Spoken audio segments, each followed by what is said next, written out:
Weekly Spooky is brought to you by our generous supporters on Patreon. Get access to exclusive podcasts, videos, and more for as little as $1 a month when you go to WeeklySpooky.com and click on the Patreon link. Your support has gotten us to 100 episodes, so join up today and help us create another 100 and beyond. Head over to WeeklySpooky.com and join the Patreon.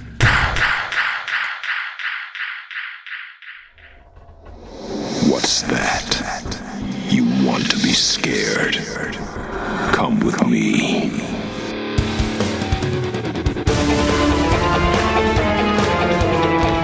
You will experience tales of horror, ghosts, and death. It is not recommended for the weak at heart. Listen in the dark. It's more fun that way. This is Weekly Spooky.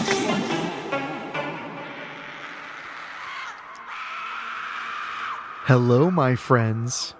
It's Wednesday, and that means it's time for a little spooky in your weekly. I'm your host and narrator, Henrik Kuto, and we have a fun one tonight because we're going to be taking ourselves back to Strickfield to see what our angel of death, Rage, is up to. And wouldn't you know, even though it's technically spring, in Strickfield, Ohio, they're having a blizzard. Because if you don't like the weather in Strickfield, just wait 5 minutes and try not to get murdered while you're at it. But before we get to that, I want to say a huge thank you to everyone who's listening to this episode right now. Please make sure you're subscribed on your favorite podcast app. And if you want to do us a favor that costs you absolutely nothing, give us a star rating on your favorite podcast app, whether that be Apple Podcasts, Spotify, Stitcher, or one that I'm not even aware of. If you drop us a little star rating, it can help many new people discover the show and help us keep bringing the spooky every single week. Speaking of bringing the spooky on the weekly, if you go to WeeklySpooky.com right now and click on Patreon, you can become one of over 80 people who are helping us make the show happen. We're at over 130 episodes and haven't missed one yet, with your help. So head over there. I'd love to see us have over 100 Patreon backers by the end of this year. Just go to WeeklySpooky.com and click on Patreon, get access to all kinds of exclusive content, and help keep the show rolling, and rolling, and rolling. Of course, there's lots of other good things you can look at WeeklySpooky.com, but we'll talk about that after the story, because right now, I feel a chill in the air. I think something's up. Something's a little amiss. And I think it has to do with murder. So, get comfortable. Let's enjoy the story and I'll talk to you afterward, right now. Sick with Rage by Rob Fields.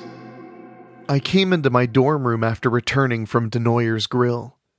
The funny thing was I just couldn't make myself eat anything. I had my favorite meal right there in front of me. Pancakes, sausage, scrambled eggs, bacon, and a cup of dark coffee. All I could do was drink the coffee. I ended up taking the food to go. I put the food on the counter and removed my coat. Whoa. I really felt off. Then I had to move. Fast. I just barely made it to the toilet as I fell to my knees. When I finished throwing up, I picked myself up and looked in the mirror. I looked and felt like shit. I'd been feeling a little off for a few days now. The problem with me is that I don't fully feel pain like the rest of you.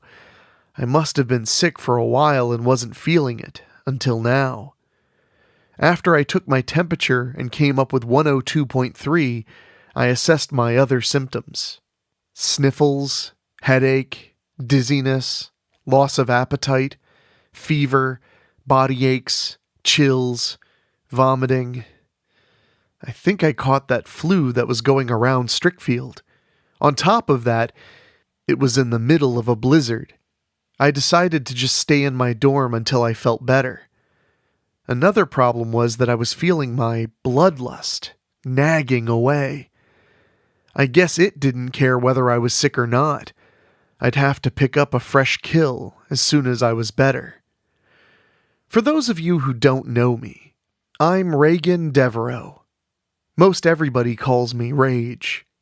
I'm a serial killer who goes after the worst of the worst. Yes, I suppose you're thinking of Dexter Morgan, but trust me when I say he's got nothing on me. Unlike Dexter, I have a highly photographic memory, feel very little pain, and truly lack emotions. In fact, I only feel things in the physical, much like my being sick. After throwing some extra blankets on, I changed and got into bed. I was ready to fall asleep when my smartphone rang. I didn't want to answer it, but it could have been Drake, or the Strickfield PD with a lead on the Queen of Hearts killer case. As part of my college studies, I work with the police as an intern, and Drake was shadowing me. It was Delphine Brewster Sloan calling. I answered the phone and talked to her. Delphine was the only one who knew I was a serial killer. Last Christmas, after she and I took down a killer Santa Claus, she told me she knew my secret, and how. I knew Delphine wouldn't call me, unless she wanted to check on me, or it was an emergency. Unfortunately for me, it was the latter. Franklin, her stepson, hadn't been home for almost a week. No calls or texts. She was really worried. As a matter of fact, her husband, Joseph, hadn't been home in 3 days himself. Again, no calls or texts. She tried talking to the police, but they told her to file a missing persons report. Now she was calling me. Delphine knew Franklin broke up with me shortly after that Christmas to remember. Yet, she kept in touch with me. Now she's asking if I could use my detective skills to find Franklin and Joseph. I wanted to tell her I was too sick to really do anything, but my bloodlust was demanding a life. I really didn't have a choice here. Delphine had been meeting with me and having me do activities to help potentially trigger my first emotional response. Also, just by reading her voice, she sounded quite desperate. I had to help. I told her I'd be over shortly. After putting my smartphone down, I got out of bed and almost fell to the floor. I managed to balance myself on the wall. I took a few deep breaths and forced myself to go into overdrive. I changed into normal clothes and faced forward as I walked out into the small hallway.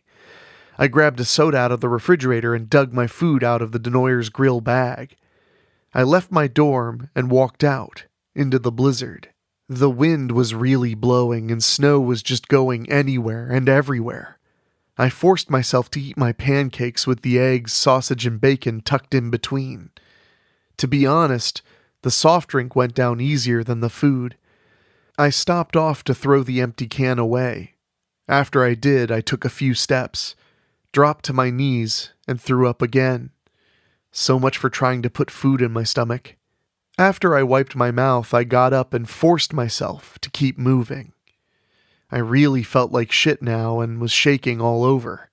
I hit a pop machine just before reaching Delphine's house and drank a few more sodas. So far, I was able to keep those down. I think I caught my flu from Detective Drake Kazmierak. When he was sick, I took care of him. I ran his errands, made him food, played his nurse. I almost never got sick. Now I had this flu. Drake would give me hell if he knew I was out in the blizzard while sick like this. I reached Delphine's house. She let me in and offered to take my coat. I told her I'd be leaving once I finished talking to her. Delphine gave me a cup of coffee and offered me a chair. I declined to sit on the count of becoming too relaxed and allowing my flu to get the better of me again. Delphine sat and talked to me. You haven't met my biological daughter, Rigby. She and I are estranged. You know I'm a woman of God. I've tried to reach and do right by Rigby. As she got older, she became more rebellious. Little did I realize how interesting things would get once I met Franklin's father. I didn't know that Rigby and Franklin, Joseph's son, had already known each other. Joseph and I talked more after his wife passed away. We fell in love and eventually married. I don't know what it is, Reagan, but something's just never been right with Rigby after I married Joseph. I was processing what Delphine was telling me. You suspect Rigby? I asked. Delphine shook her head quickly. I just don't know, Reagan. It seemed to me Rigby and Franklin were getting along so well. She seemed happy. When it got closer to our wedding, she became more rebellious and belligerent against me, her own mother. Reagan, what's the matter? Since I was standing, my nasal passages were still open. If I would have sat or laid down, one or both nostrils would have been completely swollen shut. Something smelled off in this house, even through the smell of fresh hot coffee. You don't smell that, Delphine? I asked. Delphine sniffed. Oh, that. I boiled some cabbage earlier. I tried cooking to calm my nerves. I shook my head quickly. No, it's not cabbage. I mean, I smell it a little, but it stinks. Do you mind if I follow the smell? Delphine's eyes opened a little wide. Do what you have to do, Reagan. I nodded once and put my coffee mug down. I followed my nose to the stairway. Reagan! Delphine called out. I turned to see her handing me a kitchen knife. I nodded once and took it. Now, armed, I made my way upstairs with Delphine following closely. When we reached the top, I turned to her. The smell's stronger up here. Delphine sniffed again. I still don't smell anything. I scanned the hallway and then found the one door that stood out to me. The second I opened the attic, we were both hit with that smell. Delphine gagged now. Oh, God, I can't believe you could smell that from downstairs, Reagan, Delphine choked. Call it another way, my brain's wired differently from yours, I said.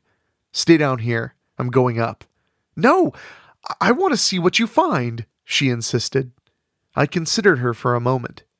Okay, but you were warned. I led the way up into the attic. I was only about halfway up when I saw the source of the stench. Delphine, stop! What is it? She demanded. I turned to her. Go call the police, right now. Delphine's face told me she was determined and wouldn't move away. I realized I really couldn't stop her. Again, Delphine, you were warned. Then I stepped aside. Delphine reached the top of the stairs and screamed. Her husband, Joseph, was hung by his neck off a wooden beam. What was more, there was blood everywhere. You could easily see that he had been cut open and his heart extracted. Then I saw the Queen of Hearts playing card in Joseph's hand. Oh, God! God, why? Why him? Delphine wailed. He was a good man! I came and stood beside her. Then she turned to me. I could read she was very angry as she looked me over. She reached out and grabbed me, but then she showed restraint and let go. If I could be surprised, perhaps I would. She was bowing and kneeling to me. Forgive me, Lord. I didn't mean to lay a hand upon your angel of death. Delphine kept thinking that I was truly the angel of death from the many versions of the Holy Bible. She kept regarding me as such ever since I saved the lives of several children back when I was a freshman at North Ridgeway High, and unknowingly hers. She discovered I was a serial killer when I castrated the pedophile minister who kidnapped the children to make the punishment fit the crime. I took hold of her and brought her to her feet. Stop. You have no clue that your God sent me here to be an instrument of death. I could tell Delphine wanted to yell, but she took my hands. We'll discuss this later, Reagan. You need to find the one who did this. You must stop that person before more lives are lost. I nodded once. In that, we agree. Now call the police. Delphine nodded quickly. I'll call them after you leave. I won't tell them you were here. But you stop whoever is doing this. May I look for clues in Franklin's room? I asked. You may. I left the attic and went down to Franklin's room. His smartphone was laying on the desk, more proof that he may have been taken. I picked up the phone and hacked into it. He had many pics of himself and Rigby. They looked so happy together. Each pic was now in my highly photographic memory. Then I saw another photo entry with my first name and opened it. Every pic Franklin had taken of me or us was still here. Why did he keep them? He broke up with me shortly after he proposed marriage. Unable to feel emotions, I couldn't understand that. I put the phone down and walked out. I headed back outside into the blizzard. Even in my sickened state, my brain still functioned normally. I was already determining possibilities. Delphine mentioned her daughter, Rigby. I found her number and address on Franklin's phone. She lived in a loft near the Castalia River. It took me about 15 minutes to reach it. The loft was secluded, no nearby neighbors. There were no lights on. I picked the lock and went inside. Suddenly, I had to run to the bathroom. I made it just in time to drop to my knees and throw up in the toilet. I took deep breaths and forced myself back to my feet. I flushed the toilet and came back out. I just wanted to lay down and sleep, but I forced myself into overdrive again, and then I saw a laptop on the table. I sat, turned it on, and hacked into it. There were more pics of her and other guys. The Queen of Hearts victims. She even had pictures of Joseph Sloan. In every case, all of them had their hearts removed and the Queen of Hearts playing card in one hand. I immediately compiled some more data. Between the pics on Franklin's phone and Rigby's laptop, I determined there was a house just outside of Strickfield that I needed to check out. I turned off the computer and put everything back the way Rigby had it before I entered into the blizzard's icy embrace again. Delphine called me back and asked for an update. I told her everything I knew. Are you investigating my daughter? She asked, bewildered. She's the only lead I have right now, I answered. The evidence and logic all point to her being the Queen of Hearts serial killer. A long silence on the other end. If it turns out to be Rigby, will you punish her? Delphine stammered. I will do what I must, I said without hesitation. I understand. I wish it didn't have to come to this. She's my baby, Reagan. Delphine and I finished our conversation and hung up. I walked outside the Castalia River until I came to the house. The blizzard was more intense now. I felt even weaker, but I forced myself to keep going. I looked around the house but didn't see any lights. I was ready to pick the lock, but the door was open. I had to be careful here. I drew my knife and entered carefully. Once I closed the door, the dizziness started catching up to me. I moved to the sink, but I didn't throw up. When I was sure I was going to be okay, I grabbed a glass and drank some water. I rested just for a bit. I wasn't sure how much longer I could go on. I was likely to pass out at any time. I didn't even need to touch my skin to know I was burning up.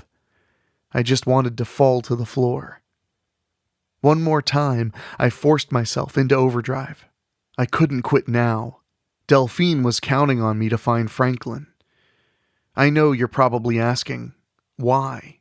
Franklin told me he loved me, became engaged to me, and broke up with me shortly after.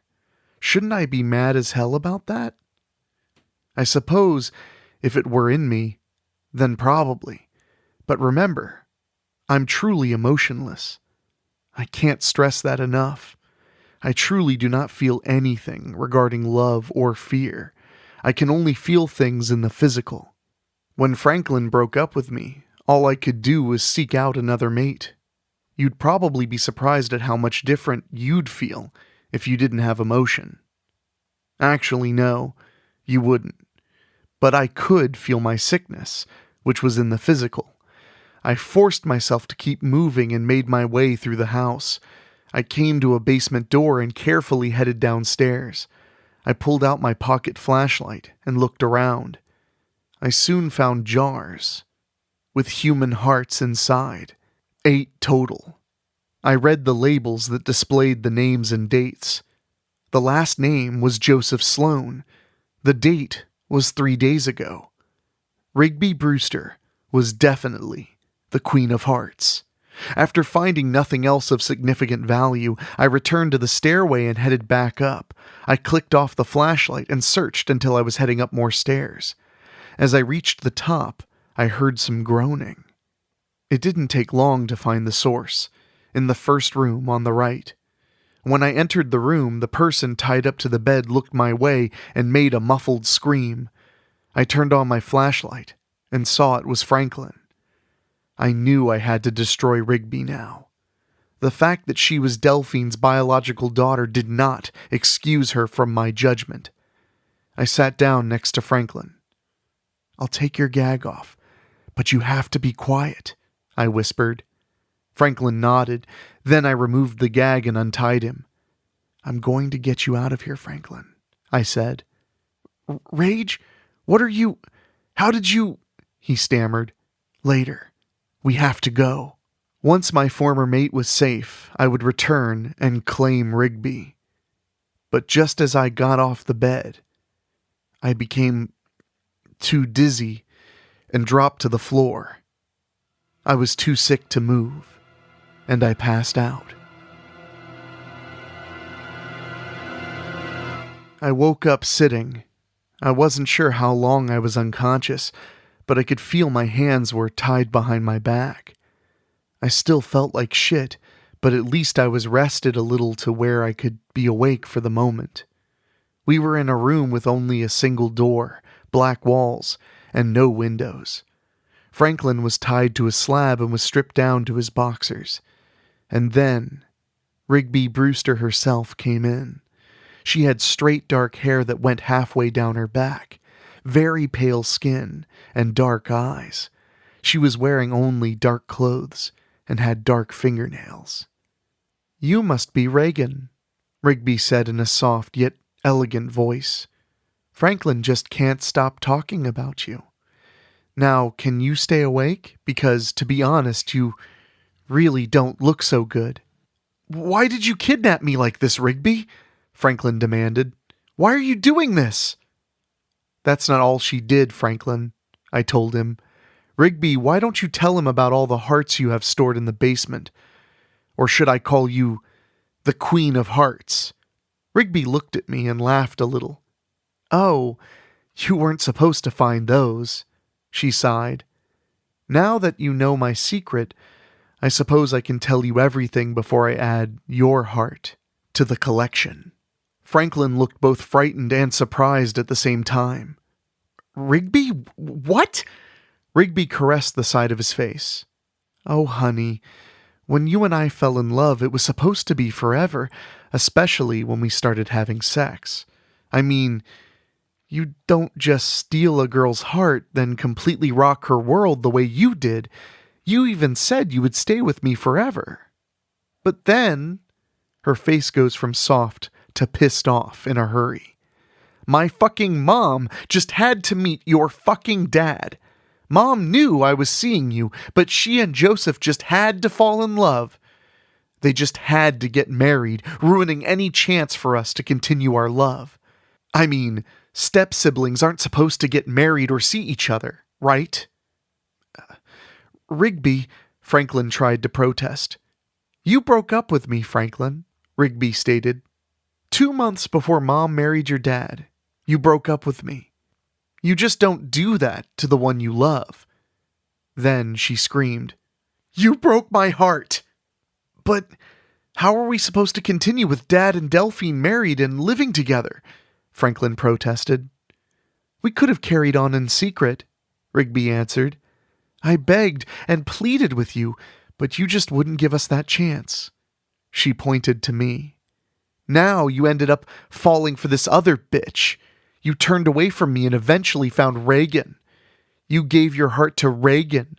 You even asked Reagan to marry you. That really hurt, Franklin. What? Because she has such an angelic face and huge tits? You fucking men are all the same. Rigby gently ran a long fingernail between Franklin's pecs. But I'm going to have your heart once again. Forever. She looked at me. I really wish you hadn't found my hearts. Franklin, Rigby killed your father, I told him. She has his heart down in the basement, along with 7 others. She's the Queen of Hearts serial killer. Franklin gave her a weird look before he screamed and passed out. Typical fucking nerd, Rigby muttered. Then she turned to me.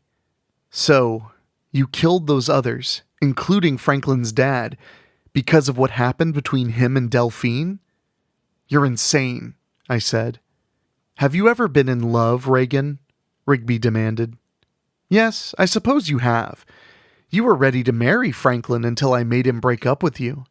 I told him I'd kill his dad if he didn't. To prove my point, I killed Joseph and Mom's cat, right in front of Franklin. You never wondered why he suddenly broke it off with you, right after he asked you to marry him? Now I had my answers. I was going to have to do some serious acting here, and pretend that I had emotions. Is that the reason why I've been crying myself to sleep every night since then? Because of you? Franklin's heart belongs to me, Rigby snapped. After he broke up with me, I was determined to win him back by any means necessary. Joseph Sloan would have to pay. But you know what? There were other guys pining for me too, so I had to get rid of them. They were just going to keep right on coming. I trapped them all and took their hearts. I mean, they were looking to give them to me anyway. Killing my stepfather was the next step. He broke my heart by taking my mom as his wife, guaranteeing that Franklin and I would never be able to get married. So I came to the house 3 days ago and took his heart when Mom wasn't home. And what about your mom? I asked. After I finish with you, I'm taking her heart. She never cared about my feelings, so she is going to pay the price. But your own mother? She brought you into this world. It looked like I was selling her on my dramatics. And I'm going to take her out of it, Rigby replied. Mom and Joseph had no right to get together and separate Franklin and me. Talk about being selfish. Once I kill Mom, then Franklin can be mine once again. We'll be able to get married. And what about Franklin? I demanded. What if he doesn't feel the same way? I'll make Franklin see that he still loves me, just like I love him. I may be the Queen of Hearts, but I'm the only queen of his heart. He'll see that I'm the best thing that ever happened to him. Yeah, I know he's a geek and everything, but he just has that charming quality about him. I'm sure you've seen it too. Probably why you fell for him. Rigby moved to her table and picked up a knife. My knife. And a Queen of Hearts playing card. I'm going to make such a mess in killing you, Reagan. But that's fine. Nothing I haven't done before. I'll slice your throat and let you bleed out. You probably won't even feel much of anything with you being sick and all. I'll probably be doing you a favor. And now, it's time to finish eliminating those who've come in between me and Franklin, so we can be together once again. Starting with you. As Rigby came at me, I revealed that my hands were free by grabbing her wrist with one hand and rising up and punching her in the face with the other. My punch would have knocked her on her ass if I was well, but it just made her stagger. I hit her again, harder this time, to make her drop the knife. Rigby screamed and grabbed my throat.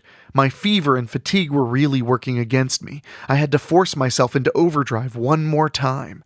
Rigby already overpowered me and had me on the floor. I'm going to choke you until your goddamn neck snaps, Rigby hissed. I only had one option available. As Rigby moved to get on top of me, I forced my legs to come up so I could lock her in the triangle choke. Once I had it fully locked in, she started fighting me. I had to summon all the strength I could keep to hold that lock tight and put her to sleep. Rigby fought like hell, but I focused my strength in spite of my flu. It took a few minutes longer than I would have liked, but I finally put her out. I released the triangle choke and stood up. I realized I didn't have much time. I had to claim Rigby and satisfy my bloodlust. I called upon whatever reserves of strength I had left to lift her up and put her on the table next to Franklin. I lifted Franklin off the table and put him down on the floor. Next, I found the duct tape and secured Rigby to the table. I made sure Franklin was still unconscious before I woke Rigby. When she was awake, she realized she was incapacitated. I would have brought pictures and the usuals to place on the walls, but this'll have to do, Rigby. I showed her smartphone. I hacked it and found plenty of evidence on the phone alone to show the police that you're the Queen of Hearts killer. They'll find more evidence once they search your loft. But now, I'm going to remove your heart and leave it here with your body. Rigby immediately understood and became excited. Holy shit! You're the Angel of Death. You? Wow. You're just like me, Reagan. I shook my head. No. Never like you. I picked up my knife. You mentioned your mother and stepfather were selfish for marrying each other. I say you were selfish for murdering Joseph Sloan and those others just to have Franklin all to yourself. You even want to kill your own mother. Now, I have you all to myself. I raised the knife. And now, Rigby Brewster, let the punishment fit the crime. But, unfortunately, my flu hit me again. Instead of the knife, I went down fast and ended up going into blackness before I hit the floor. When I woke up again, I found myself in a hospital room, in bed. Delphine and Drake were both in the room with me. You're finally awake, Delphine said with relief. Franklin called me. I came out and found you both. Franklin and I put you in the car and brought you here. You've been in that bed for the last 3 days. She became more stern now. You should have told me you were sick with the flu. Drake approached me. I can't believe you risked your life being sick like that. I could tell by his tone that he was angry with me too. I did say earlier that he would give me hell. Franklin's okay then? I asked Delphine. He's fine, she assured me. You saved his life. What about Rigby? I asked. Delphine shook her head. I'm afraid I didn't see Rigby there. We saw what looked like someone was taped to the table, but whoever it was got free. Franklin took care of you until I came. I had to admit I was feeling much better. The hospital must have given me some good meds through my IV to help against the infection. When I started to move, Drake stopped me. Whoa, no you don't, Rage. You're staying right here until the doctor says you can go. You could have died out there, you know. That's how sick you were. But I didn't, I stressed. Drake gave me hell again, but then he softened up. He was in love with me, so he couldn't find it in himself to stay angry with me for very long. After a little while, he had to go to Strickfield PD. That just left Delphine and me. What happened to Rigby? I asked Delphine. She's killed several people, including your husband. I told you. She's the Queen of Hearts killer. When I told her about the evidence I found, including the hearts, Delphine became sad. I was hoping there would be some reconciliation between my daughter and me. You were really going to kill her. She's murdered at least 8 people, Delphine. I stressed. If you want to stop me from finding and claiming Rigby, now's your chance. Delphine shook her head. No. I'm afraid Rigby is lost to me. As the Angel of Death, you must do your appointed duty by God. I understand and will not interfere. Rigby has chosen her own path. The only thing I could do now was recover. Once out of the hospital, I would have to double my efforts to find Rigby. Besides my bloodlust, the other motivation was that now she knew who I was, and could use that to her advantage. But to what lengths would she go with my secret? How many more hearts would she claim? How many more playing cards would be found? One way or another, I would have to stop Rigby Brewster. But would I end up being outed myself as a serial killer to stop her? Only time would tell. Well, my friends, I hope you enjoyed a trip back to Strickfield as much as I did. And that Angel of Death has, well, pardon the pun, has her work cut out for her. So, I hope everyone's doing very well. I myself doing pretty good. In fact, Rob Fields wrote this story based on the fact that I had the sniffles pretty bad a little while ago, and I thought it would amuse me to have a story about having the flu. So, thank you, Rob, and I look forward to seeing you, Rob, in Cleveland, Ohio this weekend at the Cinema Wasteland Convention. If you are anywhere near Cleveland and you need something to do this coming weekend, the weekend of April 8th through 10th, 2022, go to cinemawasteland.com and get yourself some tickets. I'll be there selling movies and hanging out, having a good old time. So, if you want to join me, please do. So, I also want to take a moment to say a big thank you to our Patreon backers who have stuck with us for yet another month. I'm hoping that by the end of this year we'll hit 100, but we're at about 80 right now. So please, for as little as $1 a month, jump on board and help us bring the spooky every single week. I really do appreciate it.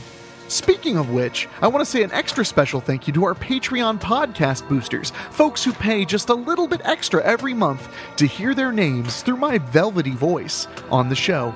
They are Christopher Sullivan, Kathy Proke, Gino Lyons, Karen Weemet, Jack Kerr, Jeff and George Hilton, Craig Cohen, and Kevin Fry. Thank you all so much for the support. It really, truly means the world to me, and I really sincerely thank you. If you want to show some support, but Patreon isn't quite your thing, head to WeeklySpooky.com. We have brand new merchandise available, including t-shirts based on the legend of Strickfield, Weekly Spooky's own little horror Hamburg. But anyway, I got to get out of here and get ready for my trip to Cleveland. So, for myself, for executive producer Rob Fields, for my producer Dan Wilder, and my composer Ray Mattis, I will talk at you later, my friends. Stay spooky. Thank you for listening. Make sure to find your way back next week. But for now, you are safe. Trust me.